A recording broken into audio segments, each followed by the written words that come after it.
Selamat pagi, siang, sore, ataupun malam bagi rekan-rekan sekalian, juga Bapak dosen tercinta, Bapak Sobarudin, pada saat melihat video ini. Sebelumnya, perkenalkan, saya Salma Rashida, selaku perwakilan dari kelompok 4 yang akan membahas mengenai controlling, monitoring, and evaluation pada presentasi kali ini.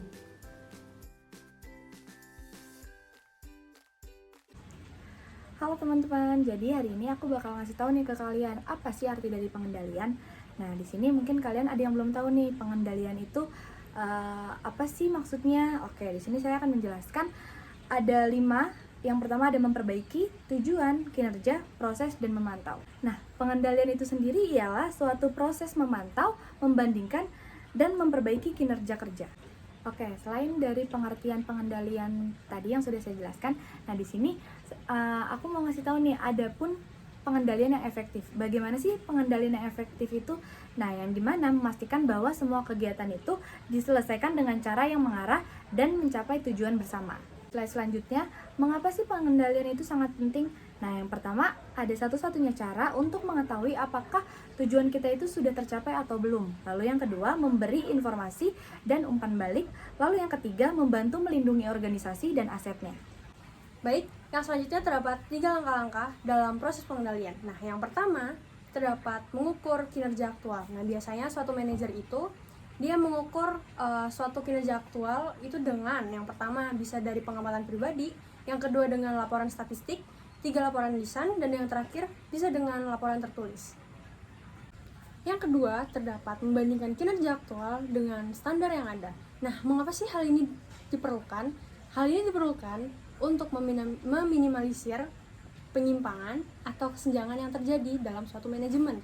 Nah, dengan begitu, seorang manajer dapat mengambil tindakan-tindakan yang diperlukan untuk mengatasi penyimpangan atau kesenjangan yang terjadi. Oke. Yang ketiga, terdapat mengambil tindakan manajerial. Nah, suatu manajer itu dapat mengambil dari 3 kemungkinan yang ada. Yang pertama, ia bisa dengan tidak melakukan apa-apa. Yang kedua, bisa dengan memperbaiki kinerja aktual. Dan yang ketiga, manajer dapat merevisi standar dari suatu manajemen. Baik, yang selanjutnya kita akan membahas tentang monitoring atau pemantauan. Pemantauan di sini dapat menjadi acuan melakukan suatu penilaian untuk melihat bagaimana sih indikator keberhasilan dalam suatu manajemen. Baik, selanjutnya kita akan membahas mengenai bagaimana sih suatu kinerja organisasi diatur. Nah, sebelum itu, apa itu kinerja organisasi? Jadi kinerja organisasi merupakan hasil akumulasi dari seluruh kegiatan kerja organisasi. Nah, lalu apa saja kriterianya? Untuk yang pertama ada produktivitas, kemudian ada efektivitas, dan juga pemeringkatan industri dan perusahaan. Baik, di sini akan kita bahas satu persatu. Baik, langsung saja yang pertama yaitu produktivitas. Nah, bagaimana produktivitas ini dinilai? Yaitu dari bagaimana jumlah barang ataupun jasa yang diproduksi dibagi dengan input yang dibutuhkan untuk menghasilkan suatu output yang terbaru. Baik, untuk selanjutnya yang kedua yaitu efektivitas. Nah, efektivitas itu dinilai dari bagaimana suatu perusahaan dapat mencapai tujuan mereka dengan baik sehingga tujuan itu bisa tepat sasaran. Untuk selanjutnya atau yang ketiga yaitu pemeringkatan untuk industri dan perusahaan. Nah, dengan adanya pemeringkatan, para manajer itu bisa memiliki patokan atau indikator seberapa jauh perusahaan atau organisasi yang telah mereka raih sehingga bisa mengevaluasi dari hal itu juga.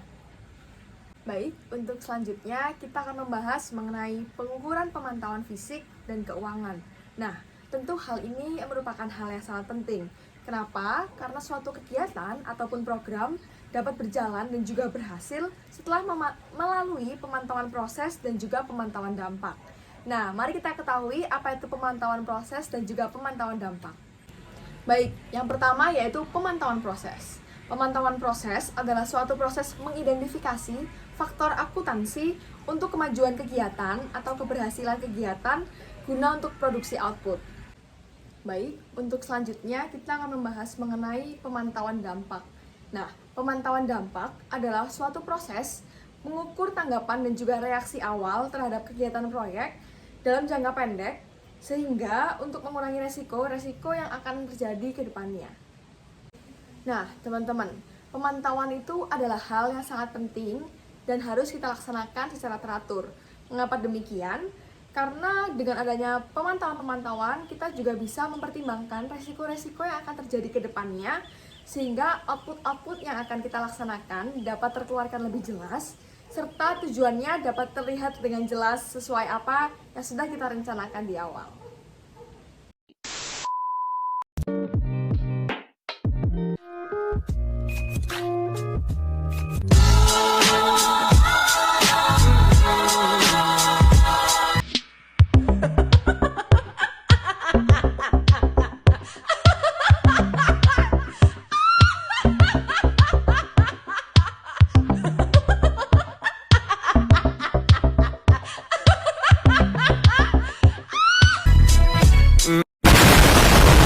Baik, setelah sesi ice breaking yang tadi, mari kita lanjutkan pembahasan kita pada bab ini.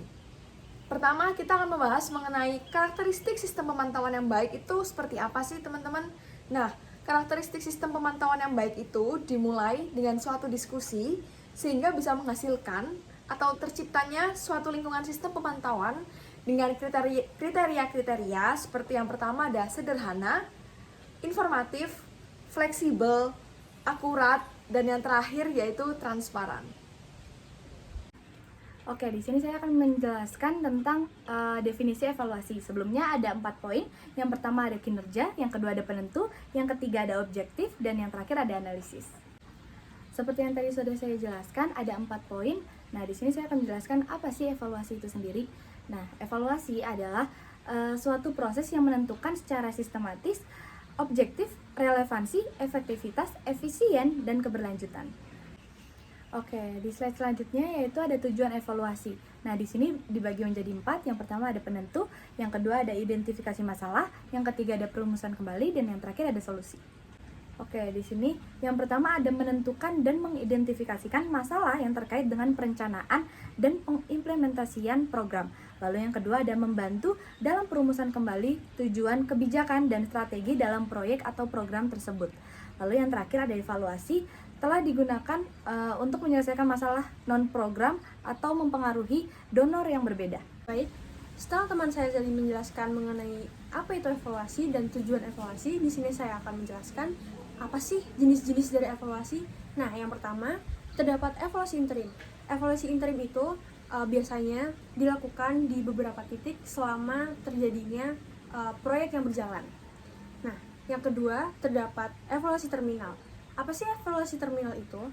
Evaluasi terminal ini ditujukan untuk kemajuan yang dibuat menuju pencapaian yang telah ditetapkan sebelumnya, untuk tujuan pada akhir program, dan yang ketiga untuk menjadi dasar keputusan dalam mengambil tindakan di masa depan nanti. Yang terakhir adalah evaluasi ex post.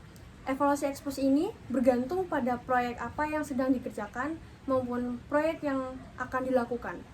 Oke, jadi sebelumnya kita udah menjelaskan mengenai 3 hal, yaitu yang pertama ada monitoring, kedua controlling, dan ketiga evaluation. Dimana ketiga hal ini benar-benar saling berkaitan satu sama lain. Di dalam pengendalian sendiri, itu terdapat proses memantau, proses membandingkan, dan memperbaiki kinerja kerja. Dimana pengendalian yang efektif itu adalah dengan adanya interaksi yang baik antara karyawan dengan manajernya. Nah, di dalam proses pengendalian, kita harus memperhatikan 2 hal yang penting. Yang pertama, terdapat monitoring atau pemantauan, dan yang kedua, terdapat evaluasi. Pemantauan di sini menjadi acuan dalam menentukan penilaian, dan penilaian tersebut akan menjadi suatu indikator dalam keberhasilan suatu manajemen. Hasil dari pemantauan akan diwujudkan dalam bentuk laporan, dan laporan yang sudah jadi akan menjadi bahan untuk evaluasi manajemen ke depannya. Nah, yang terakhir ada evaluasi. Evaluasi di sini dilaksanakan untuk menganalisis kinerja yang membantu menentukan tingkat pencapaian umum dalam suatu manajemen. Sekian dari kami, kurang lebihnya mohon maaf. Terima kasih atas perhatiannya. Selamat pagi, siang, sore, dan malam. Selamat beristirahat.